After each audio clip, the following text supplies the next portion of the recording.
Es hora de ponernos al día con nuestros derechos. Por la vivienda digna, la recuperación justa y la justicia social, les damos la bienvenida a su programa Tus Derechos al Día.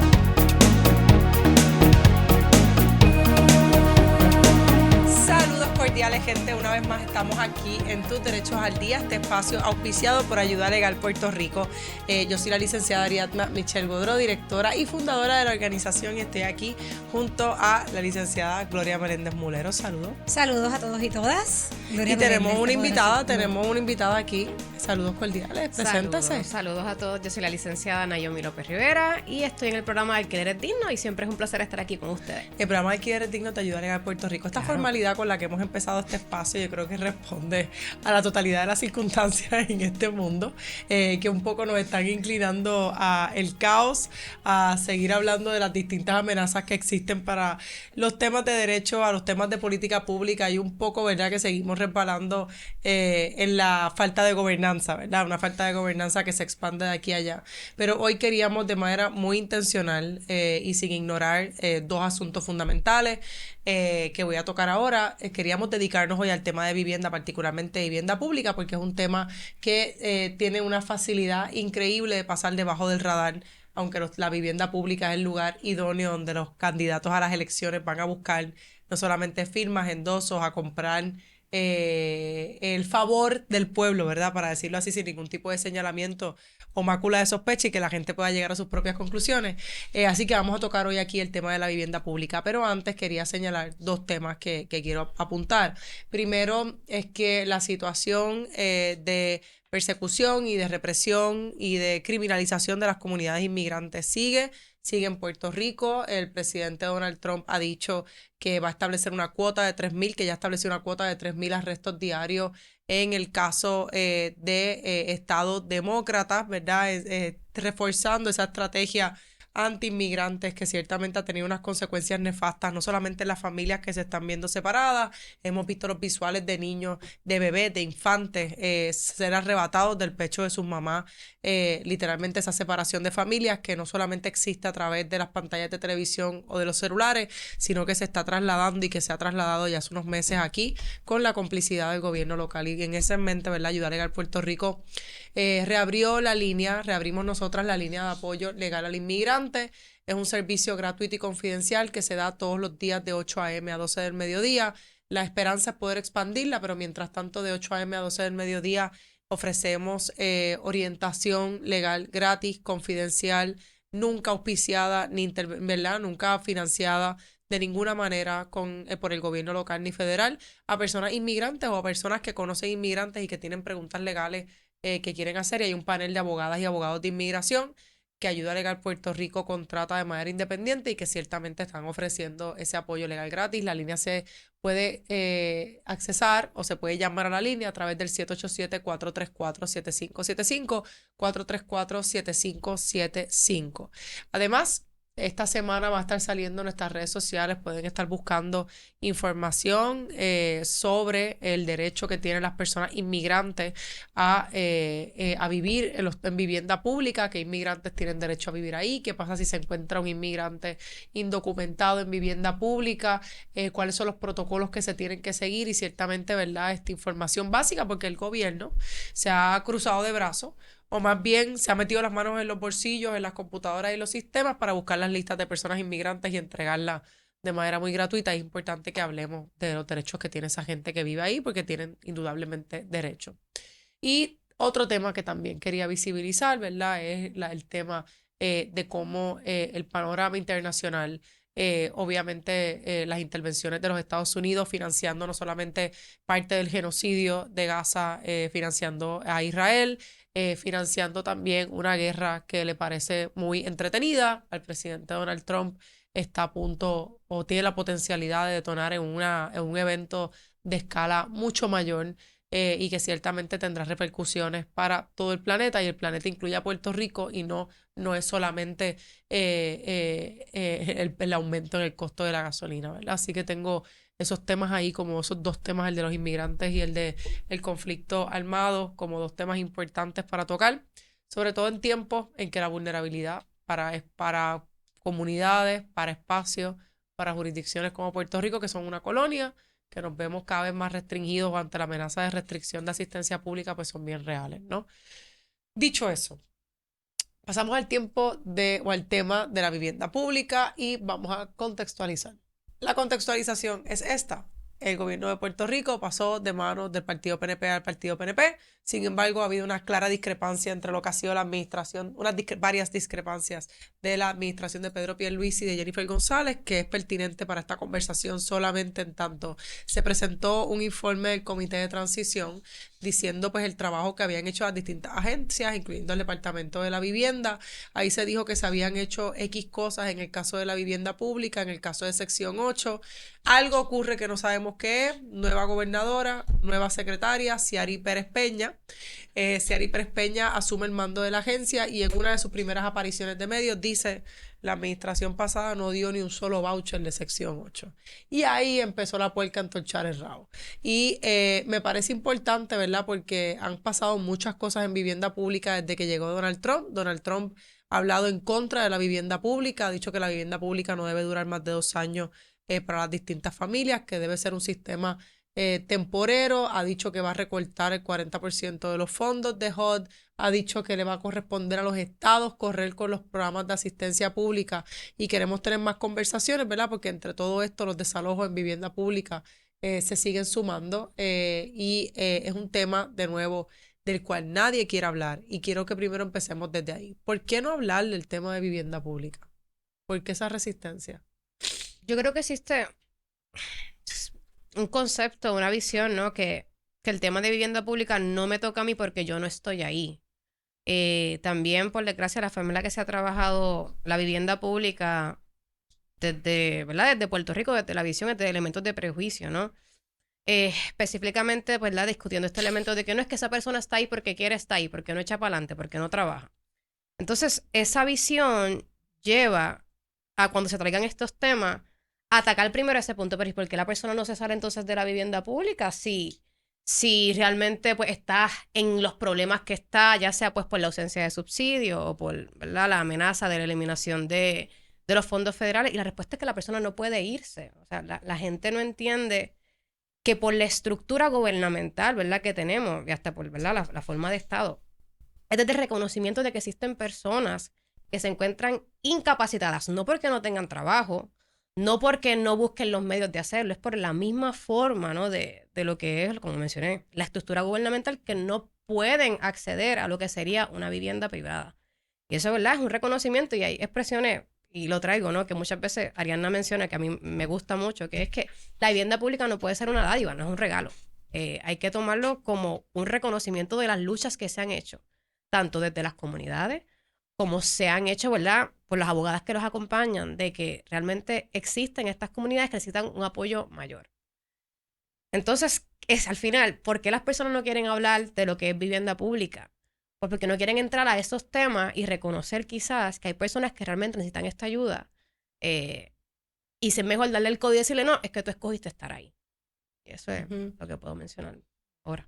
Sí, definitivamente, como tú dices, hay un elemento de prejuicio y de un montón de estereotipos que operan cuando empezamos a hablar de este tema, ¿verdad? Y son estereotipos que son muy negativos, ¿verdad? De criminalización, de pensar que todas las personas que viven en vivienda pública están envueltas en algún tipo de actividad criminal o que no tienen y no son merecedoras porque no producen, porque son mantenidas, porque, etcétera. Entonces, todo este tipo de, este paquete de estereotipos afectan terriblemente cómo el país percibe a los residentes de vivienda pública y los deshumaniza, ¿verdad? De cierta manera les quita la dignidad y los tiene por menos, ¿verdad? Los menosprecia. Y en ese sentido todo es muy terrible porque, número uno, tenemos, como tú dices, un país donde la gente necesita, donde la respuesta gubernamental no es suficiente, el desarrollo económico no es suficiente para absorber a toda la gente que hay aquí. Y además, porque son también el chivo expiatorio, son la gente a quien se le echa las culpas, es la gente que absorbe y a quien se le asigna todo lo malo y todo lo negativo, ¿verdad? Así que le sirve bien, muy terriblemente, pero le sirve bien al capitalismo, le sirve bien al Estado colonial tener a esta población que a la misma vez es la población a la que va a recurrir para adelantar sus formas de pensar, para adelantar, como decía Ariana, el asunto de los votos, para que reproduzca todo ¿verdad? La narrativa que el gobierno quiere adelantar en las distintas cosas, ¿verdad? Así que le sirve bien y a la misma vez le sirve terriblemente mal, porque la situación en los residenciales públicos no es atendida por nadie. Y un poco, Nadie. quizás ahí pertinente hablar, además de la criminalización, entender que en el caso de Puerto Rico, esos complejos de vivienda pública, ¿verdad? Y quizás se puede hablar mucho más de esos de trasfondo histórico, pero ciertamente hubo unos cambios en el proceso económico que fue desplazando a esta población que iba detrás del poco desarrollo económico, moviéndose entonces a centros urbanos y que se veía forzado a vivir en estos espacios de tierra en condiciones inseguras, muchas veces antihigiénicas, esa idea del arrabal, ¿no? El fanguito, claro. Y que entonces se construyen estos edificios de vivienda pública, este boom 40-50, con la idea de ir integrándolos, ¿no? Siempre de esta idea de la integración, de que tuvieran una vivienda en mejores condiciones. Estoy tratando de hacer lo que Wilton quiere que yo haga, pero no sé qué. Ok, no tiene nada que ver conmigo, me sentí juzgada. Wilton, es que pues, mano mía, más cubana. Entonces, y me juzga. Entonces, un poco decir, sí, en el contexto que, un saludo a mami, a Ángeles, que sí. Un poco ubicar que esas estructuras de vivienda pública que tienen como medida la alegada, ¿verdad?, eliminación de arrabales, y podemos tomar mucho café y tener discusiones sobre esa eliminación, integrarlos entonces a esta vida urbana o a esta vida hacia este progreso de desarrollo económico, no supuso darle las herramientas ni supuso hacer disponible la movilidad para que esas personas eventualmente pudieran salir de la vivienda pública, porque la pobreza se convirtió no en una característica, sino literalmente en parte del diseño de las condiciones de vida de estas personas. Y a veces la gente, ¿verdad? Incluso la pregunta que la gente hace es, mire, ya saliste del residencial, tu familia salió del residencial, como si la pobreza fuera una cosa que tiene una puerta y que tú la abres así y sales. Un día, ¿verdad? Cuando tienes mucha voluntad, cuando tú de verdad quieres dejar de ser pobre, pues tú dejas de ser pobre y te vas.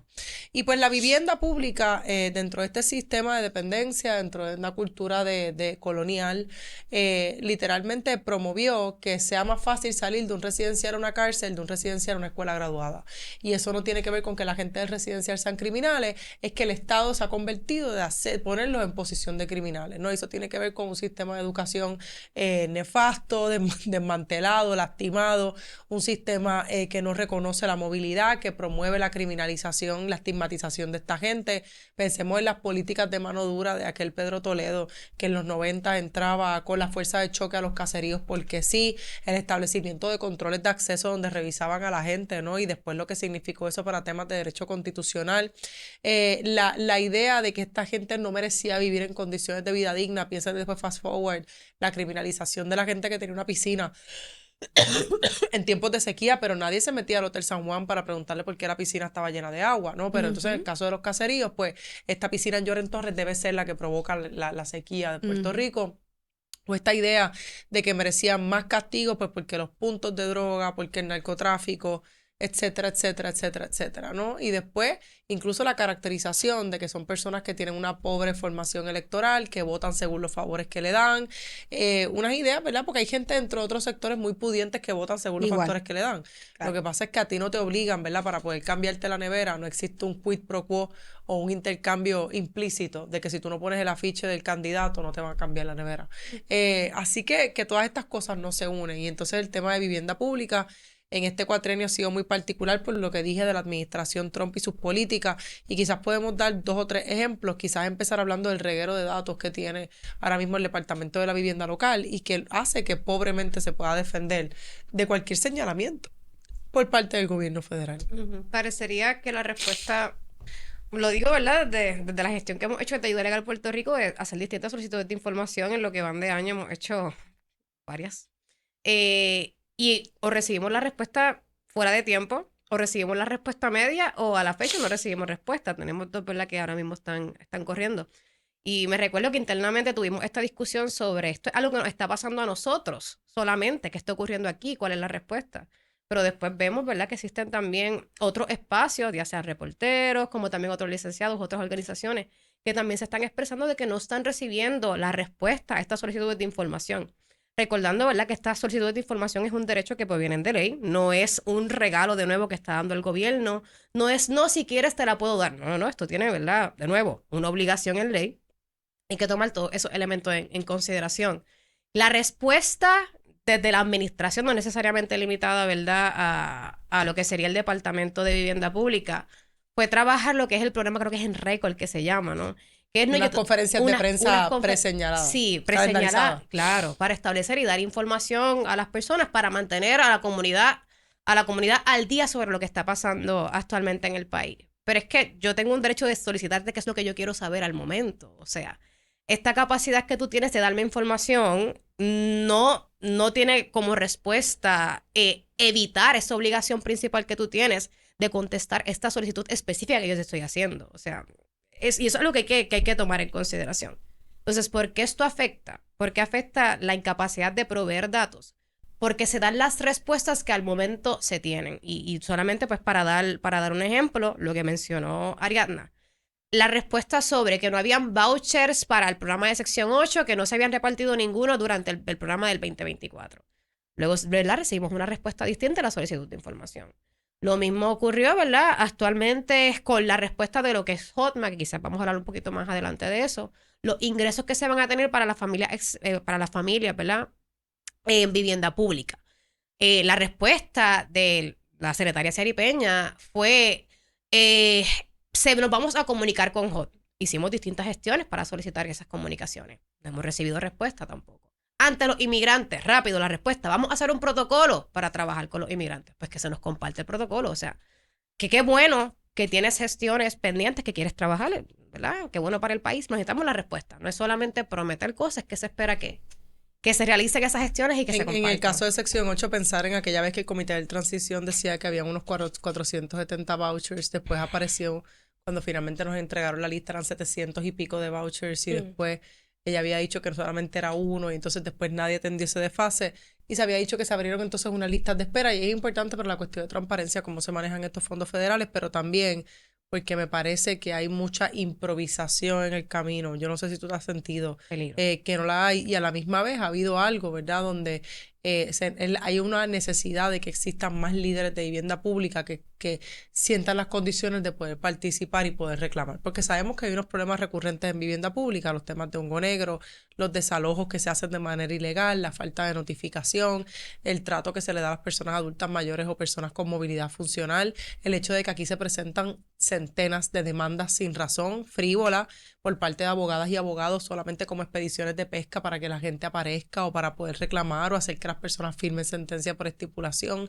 Yo creo que esos problemas, ¿verdad?, de fondo siguen ahí, y quisiéramos que la secretaria los priorice dentro de su agenda, particularmente, ¿verdad?, porque la vulnerabilidad de estas familias en procesos, sobre todo de terminación de contrato y de desahucio, Glory, es una vulnerabilidad bien marcada. Sí, en vivienda pública más, porque en vivienda pública tú tienes un montón de elementos que tienes que cumplir que en una vivienda privada, ¿no? Por ejemplo, el requisito de que estés al día con el agua, de que estés al día con la luz. Tú tienes un alquiler privado y te cortaron el agua, es muy triste, pero no te pueden sacar de donde estás porque no tengas agua instalada. Sin embargo, en vivienda pública sí, no tienes el servicio, es caso suficiente para que te saquen. Así que hay unas particularidades bien específicas de los residentes de vivienda pública, y tienen que cumplir con unos reglamentos bien estrictos, tienen que dar cuenta y estar recertificándose todos los años, así que son un montón de cosas que ellos tienen que cumplir, y sin embargo que los ponen también en una situación de vulnerabilidad. Y entonces pues bueno, viene entonces del otro lado este asunto de que bueno, si te están dando la casa, pues mire, no se la están dando, porque eso es un alquiler subsidiado, y hay gente que tiene renta negativa, pero hay gente que no, hay gente que paga renta. Hablemos de la renta un momento, y te voy a interrumpir ahí. Sí. En el 2023 se aprobó una reglamentación, 2023. Sí. 2023. Estamos en 2025. 2023. Se aprobó una reglamentación federal que establece que la manera de calcular los ingresos de aquellas familias que se exceden de los ingresos, pues va a tener un proceso particular, pero que resultaría en que aumentarían unas rentas. En términos muy sencillos, Nayomi, para que tú abundes también, pero se trata de familias que de momento entran a vivienda pública o nacen en vivienda pública y empiezan a generar más ingresos de lo que establece la tabla, debe ser el máximo de ingresos que puede tener una familia en vivienda pública. Y que si tú estás aquí, ¿verdad?, conmigo y estás acostumbrada a ver los mismos programas que yo y lees los comentarios de Andy como yo, y en tu mente de momento saltó la idea de, pero esto es gente que cobra cientos de miles de pesos viviendo en vivienda pública sin pagar. Y no se trata de eso, gente. Se puede tratar de gente que gana $23,000, $24,000 y dependiendo de dónde esté, con $24,000 ya no es elegible a vivir en vivienda pública, que son personas que siguen estando en una condición de precariedad, que pueden tener un hijo, que son personas que no dan, los chavos no dan, porque si usted gana 24,000 pesos, usted no le da para pagar una renta en ningún lugar y la gente en vivienda pública paga renta. Y esto tendría como efecto que esas familias con esas nuevas tablas se les aumentaría la renta en algo que a veces duplicaría la renta. Así que tendríamos gente en residenciales públicos pagando $500, $600, $700, $800 de renta. ¿Y qué pasa? Que eso pasó en 2023 y en 2025 es que explotó en medio, en una transmisión que hizo Rayo X, nos invitaron a nosotras y ahí es que advienen conocimiento vivienda. ¿Qué es eso de Hotma? Pues en términos generales lo explicaste bastante bien, ¿no? Pero para abundar un poco, para aplicar, ¿verdad?, vivienda pública se tiene que cumplir con unos límites de ingresos, ¿no? Entonces, estos límites de ingresos se establecen bajo ciertos factores. Primero, la composición familiar, la unidad y la región en donde se encuentra, pues, el residencial público. Entonces, de acuerdo a esos factores se determina, pues, cuál es el ingreso máximo que debería tener una familia para poder cualificar. Antes de Hotma, ese era el único propósito de los límites de ingresos, utilizarlos para cuando una persona solicitara vivienda pública. Después de Hotma y bajo su actual aplicación, se requiere que las personas continúen cumpliendo con esos límites de ingresos aún cuando se encuentran ya con una unidad de vivienda. Entonces, eso trae unos problemas porque la respuesta actual gubernamental bajo la administración de vivienda pública es que si una persona no me cumple bajo estos límites de ingresos, esta persona ya no se va a tratar como una persona que está recibiendo un subsidio. En otras palabras, sigue viviendo en vivienda pública, en un residencial público, pero lo que se va a tener es un alquiler privado. ¿Qué significa eso? Que la persona pierde un sinnúmero de derechos. Además de que va a tener un aumento de la renta significativo. Va a perder la oportunidad de participar en el Consejo de Residentes de Residencial Público. No va a poder solicitar ni establecer los procedimientos de querella en el residencial público. Y otras protecciones que se tienen del reglamento, como lo serían las protecciones que se tienen específicamente para residentes y los talleres y las capacitaciones. Así que esto es algo que va a tener un impacto. Entonces, la respuesta, y esto, ¿verdad?, es una postura de Ayuda Legal Puerto Rico, no puede ser que somos una nueva administración y no lo sabíamos. Eso no es la respuesta que se tiene que trabajar al momento.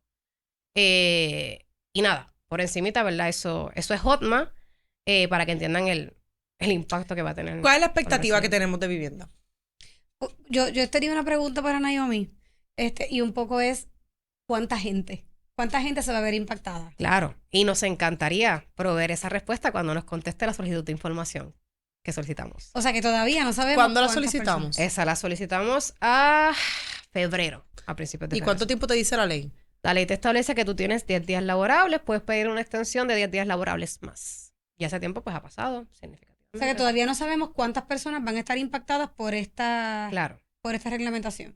¿Y cuándo se espera que esta reglamentación entre en se supone que ya estuviéramos viendo los efectos ahora desde junio, plenamente en vigor julio. Pero ya desde junio se supone que eso ya está encima. Sí, ya estamos aquí, ya estamos en eso.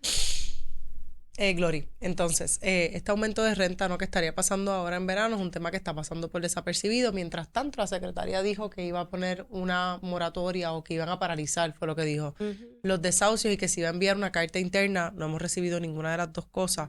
Quisiéramos, yo creo, que una instrucción, sí, aparte de los administradores, de cuál va a ser la medida o cuál va a ser el protocolo a bregar con estos casos de Hotma, particularmente porque nos parece y por lo que ha trascendido que las notificaciones que se han dado no son suficientes para que la gente primero sepa lo que se trata esta reglamentación, sepa cuáles son las consecuencias. Incluso la gente afectada, ¿verdad?, está bastante pillada en el medio.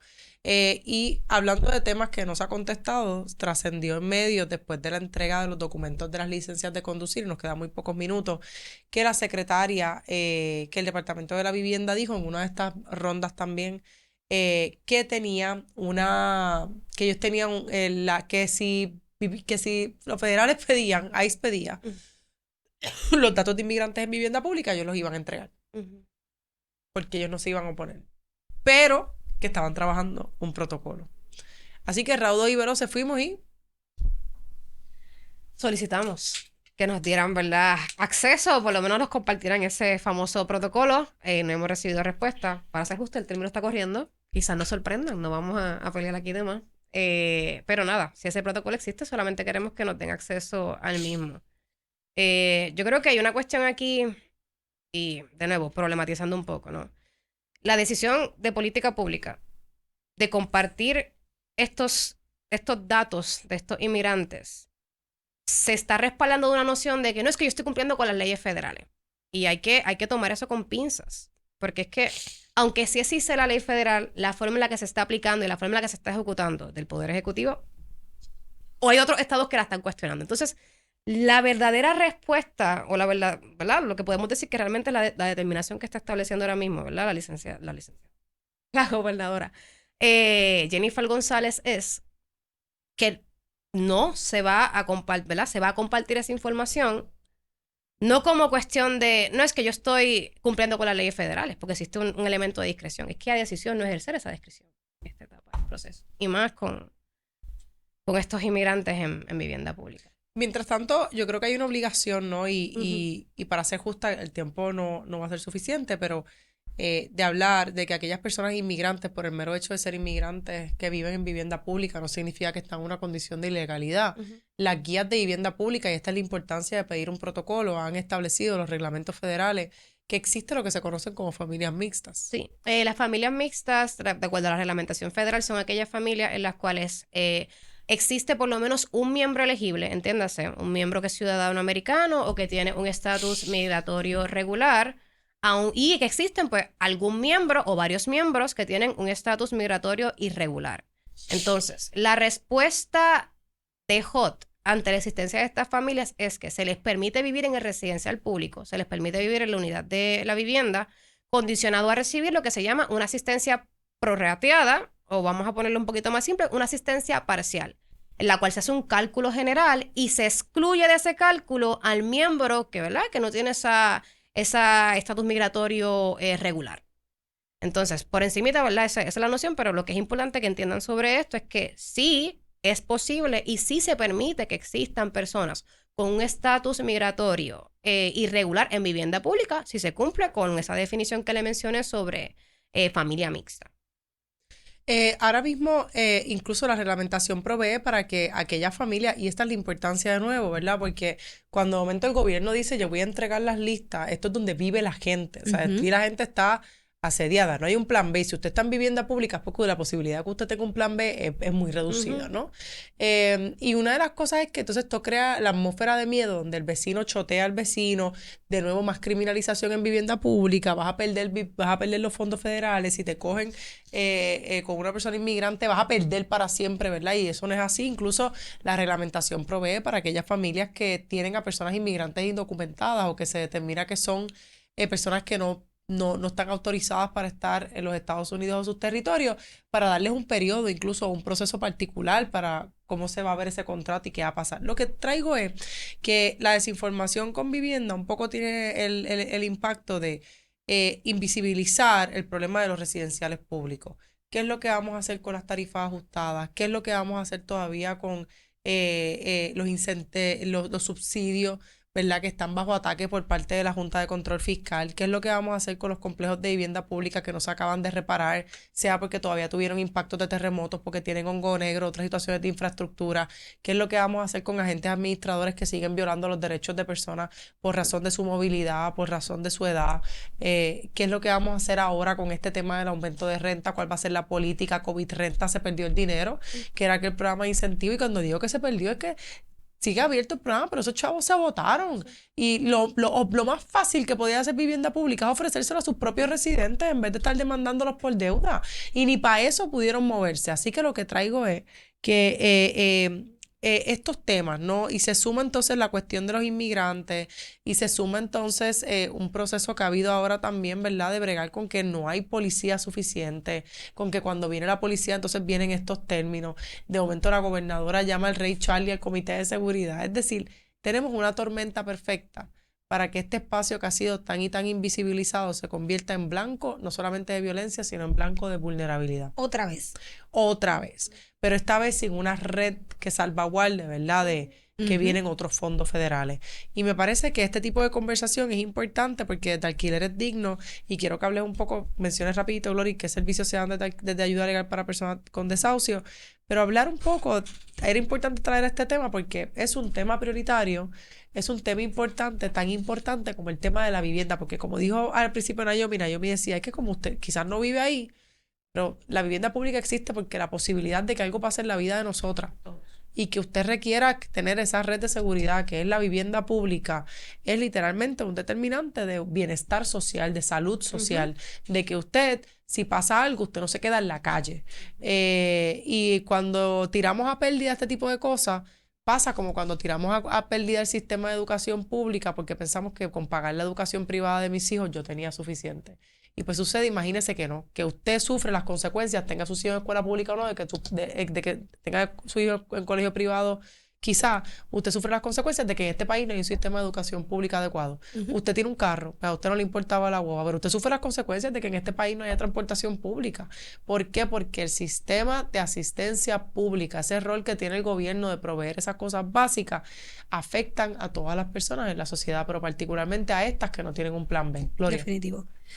Nosotras tenemos, ¿verdad? Nuestras líneas abiertas, tenemos varias formas en que usted se puede comunicar con nosotras. Primero que nada, tenemos una línea de atención en asuntos de vivienda que incluyen temas de alquileres, que es el 787-957-3106. 787-957-3106. Usted nos llama ahí, le va a contestar nuestro sistema y usted nos va a dejar un mensaje con su nombre, número de teléfono y un breve resumen de la situación y nosotras le vamos a devolver la llamada dentro de los próximos 3 días laborables. Además tenemos un chat que está disponible en vivo con abogados y abogadas de carne y hueso, somos nosotras, que atendemos ese chat y estamos disponibles de lunes a viernes de 9 de la mañana a 7 de la noche, de lunes a jueves con un receso de almuerzo al mediodía y los viernes hasta las 5 de la tarde. Así que usted puede entrar a esa página de internet, ayudalegalpr.org, entra, consigue información gratuita, fácil de entender sobre distintos temas, incluidos los alquileres y también tiene disponible el chat, una barrita roja que aparece en la parte de abajo de la página donde usted puede hablar con nosotras sobre distintos temas. Si usted es una persona que necesita asistencia que le contesten preguntas sobre temas de inmigración, es una persona inmigrante, ya lo dijimos al principio, pero lo repetimos, puede contactar a nuestro panel de abogados de inmigración al 787-434-7575 de lunes a viernes de 8 de la mañana a 12 del mediodía. Nuevamente 787-434-7575, estamos ahí para ustedes. Y para pelear. Y para pelear. Continuamente. Dicho eso, agradecemos a Wilton por el espacio. Nayomi, gracias por sumarte a nosotras. Hoy nos portamos muy bien. Yo creo que es importante señalar lo bien que nos portamos hoy. Wilton, ¿cómo nos portamos hoy? Muy bien. Muy bien. Así que habiendo recibido la indulgencia papal del compañero Wilton Vargas Pantaleón, tengo que darle las gracias a la gente que sigue Ayuda Legal Puerto Rico, tus derechos al día. Son semanas intensas, son días intensos. El 2025 era nuestro año, pero decidimos posponerlo porque no estamos satisfechas con el servicio que no se nos proveyó y no estamos para nada a medias. Así que nos vamos a quedar para el 2026 para nuestras expectativas, ya un poco entrando en lo que pues puede ser temporadas más activas de huracanes, temporadas de back to school, temporadas de muchas cosas, de presupuesto. Así que tela para cortar siempre habrá. Gente, gracias. Seguimos. Me siento esperando.